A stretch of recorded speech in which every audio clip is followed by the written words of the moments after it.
The idea is that you've got a little bitty hole where the bullet comes in and a great big hole where it comes out, and when it comes out, that pressure and pushes the body this way. Well, I want to tell you that's malarkey, all right? Because I have been deer hunting many times and I've never seen a deer fall towards me. Græshøjen er også hjemsted for den mystiske Secret Service-mand i sort. Et fænomen, der er blevet en klassiker i al konspirationsteori.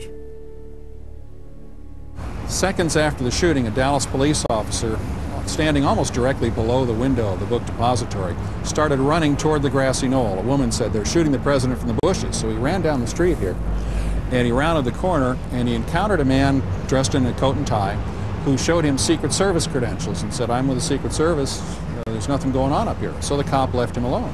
The problem with that is the Secret Service didn't have anyone in Dealey Plaza at any time. It's one of the reasons that conspiracy believers have something to talk about.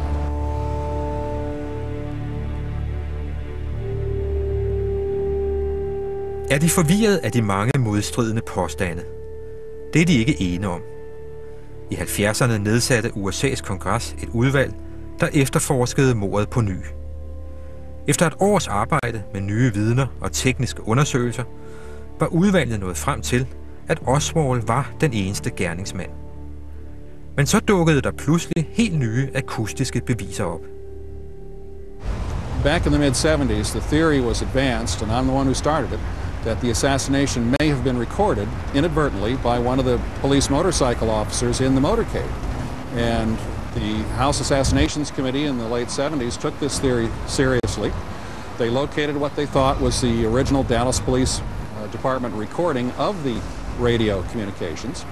They had experts analyze the recording. The experts found there were 4 shots, not 3.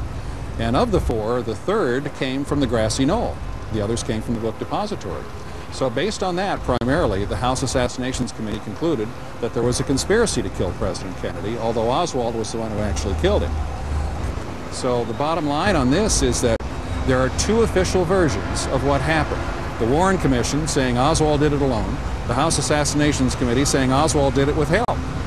And unless something new comes out, that's the way history is going to record the Kennedy assassination. It's up in the air. Senere undersøgte USA's videnskabsakademi de akustiske beviser og konkluderede, at kongresudvalget havde taget fejl. Så også her bølger diskussionerne frem og tilbage. Det er det mest udforskede mord i verdenshistorien. Alligevel er der rygende uenighed om stort set alle detaljer.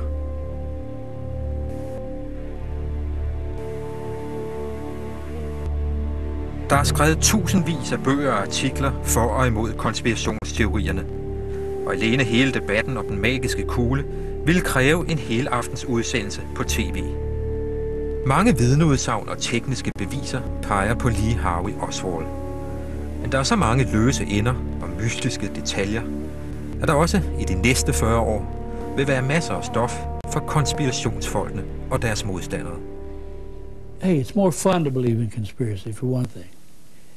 We all grew up on these mysteries on television and even in radio before that. It's the hardest thing in the world to say that these 2 losers, Jack Ruby and Lee Harvey Oswald, could change the world. You have the mistrust of government in the United States. They lied to us about Vietnam. They lied to us about Watergate. They're even reinvestigating whether we knew about Pearl Harbor ahead of time. And all this corrodes trust. You put that with the willingness to sort of enjoy mystery and the distrust, and it's a natural. Then you have further all the conspiracy theorists out to make a buck.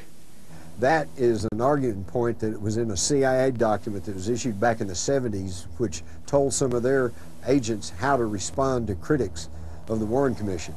And one of their key things was, well, say they're just trying to make money off of it.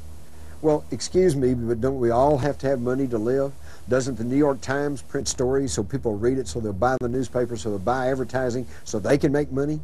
You know, doesn't the government tax us so they can make money? I mean, making money is not in and of itself reason to deny somebody's information.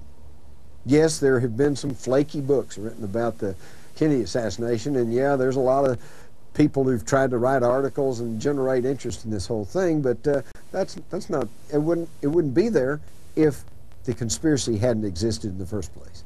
The reality is, 40 years after the Kennedy assassination, there is no strong evidence of any kind that indicates anything other than Lee Harvey Oswald.